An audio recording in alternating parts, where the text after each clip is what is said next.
வணக்கம்மா. இன்னைக்கு நம்ம வீடியோவில் வெஜிடபிள் குருமா எப்படி செய்யுதுன்னு பார்க்க போகிறோம். வாங்கம்மா நம்ம வீடியோவுக்கு போகலாம். ஒரு 2 ஸ்பூன் ஆயில் போட்டுக்கலாம். ஆயில் சூடாயிடுச்சுமா. 1 ஸ்பூன் சோம்பு போட்டுக்கலாம். பெரிய வெங்காயம் 2மா, தக்காளி 2, ஒரு 6 பச்சை மிளகா, 3 பீஸ் இஞ்சி, 5 பல்லு பூண்டு. இது எல்லாத்தையும் மொத்தமாக போட்டு இப்போ நம்ம வதக்கிட போகிறோமா.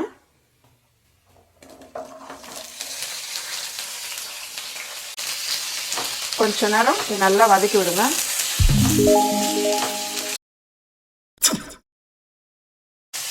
கொஞ்ச நேரம் நல்லா வதக்கிட்டே இருக்கோமா.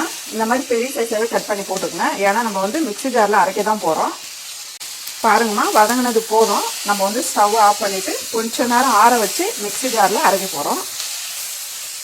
பாருங்கம்மா, வதக்கின வெங்காயம் தக்காளி நல்லா ஆறிடுச்சு. இப்போ நம்ம மிக்ஸி ஜாரில் போட்டுக்கலாம்.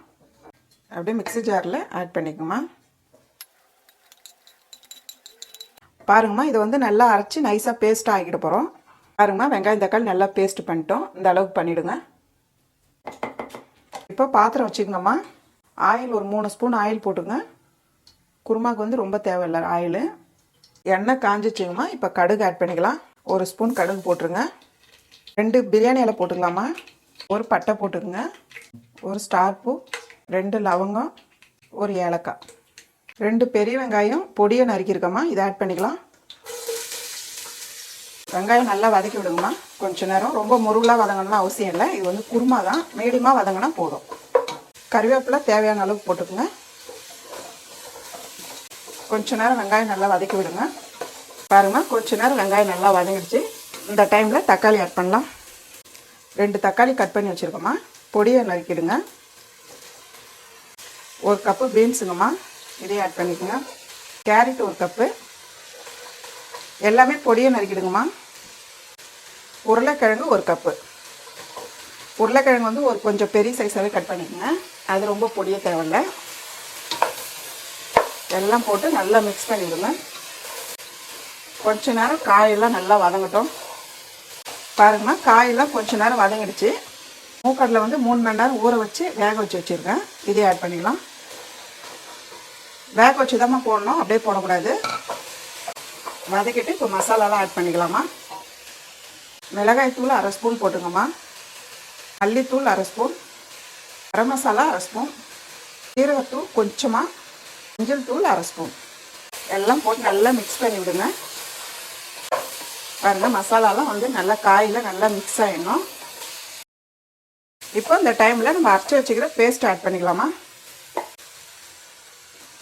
ஜாரில் தண்ணி ஊற்றி கழுவிடுங்கம்மா. வெங்காயம் தக்காளி பேஸ்ட்டு போட்டு நல்லா மிக்ஸ் பண்ணி விடுங்க. பாருங்கள், நல்லா மிக்சிங் ஆகிடுச்சு. இப்போ அந்த டைமு தண்ணி ஆட் பண்ணிக்கலாம். 2 கப்பு தண்ணி ஆட் பண்ண போகிறோமா. நான் குருமா ரொம்ப கெட்டியாக இருக்கக்கூடாது, ரொம்ப தண்ணியாகவும் இருக்கக்கூடாது. ஒரு மீடியமான அளவில் இருக்கணும். உப்பு தேவையான அளவு போட்டுக்குங்க. பாருங்கள், கரெக்டாக இருக்கு பாருங்கம்மா. இப்போ ஒரு 10 நிமிஷம் மூடி வைக்கலாமா. இப்போ குருமாவுக்கு நம்ம தேங்காய் அரைக்க போகிறோமா. 1/2 முடி தேங்காய் எடுத்து பத்தை போட்டு வச்சுருக்கோம்மா. 1 ஸ்பூன் சோம்பு எடுத்துக்குங்க. இப்போ நல்லா நைஸாக பேஸ்ட்டாக அரைச்சிடணும். தேங்காய் பேஸ்ட்டு இந்த மாதிரி நைஸாக அரைச்சி வச்சுங்கம்மா. 10 நிமிஷம் ஆயிடுச்சிங்கம்மா. பார்க்கலாம். பாருங்கம்மா, நல்லா கொதிச்சிடுச்சு. காயெல்லாம் கூட நல்லா வெந்துடுச்சு பாருங்கள். இந்த மாதிரி கரெக்டாக இந்த பதத்தில் இருக்கணும் குருமா. இப்போ நம்ம தேங்காய் பேஸ்ட்டை ஆட் பண்ண போகிறோம். இப்போ நம்ம அரைச்சி வச்சுக்கிற தேங்காய் பேஸ்ட்டை ஆட் பண்ணிக்கோமா. தேங்காய் பேஸ்ட் ஆட் பண்ணி கிளறி விடுங்க. பாருங்கள், தேங்காய் பேஸ்ட் ஆட் பண்ணதும் நல்லா மீடியமாக கெட்டியாக வந்துச்சு பாருங்கள். தேங்காய் பேஸ்ட் ஆட் பண்ணி ஒரு 2 நிமிஷம் மூடி வைக்கலாமா.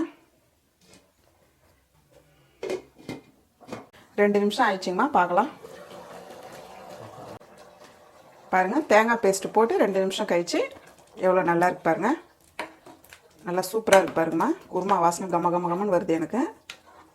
இந்த வெஜிடபிள் குருமா ரொம்ப நல்லா இருக்குமா. சாப்பாட்டுக்கு நல்லாயிருக்கும், சப்பாத்திக்கு நல்லாயிருக்கும், எல்லாத்தோட இட்லி தோசைக்கு ரொம்ப நல்லாயிருக்குமா. இது நீங்கள் வீட்டில் செஞ்சு பாருங்கள். இப்போ நம்ம ஃபைனலாக கொத்தமல்லி போட போகிறோம். கொத்தமல்லி பொடியை நறுக்கி அப்படியே தூவி விட்ருங்க. கொத்தமல்லி போட்டு ஒரு கிளறி இறக்கிடுங்கம்மா. அவ்வளோதாம்மா. நல்லா ஈஸியான ஒரு வெஜிடபிள் குருமா ரெடி ஆயிடுச்சு. அம்மாவோட வீடியோஸை சுட சுட தெரிஞ்சுக்க மறக்காமல் நம்ம சேனலை சப்ஸ்கிரைப் பண்ணிக்கோங்கம்மா.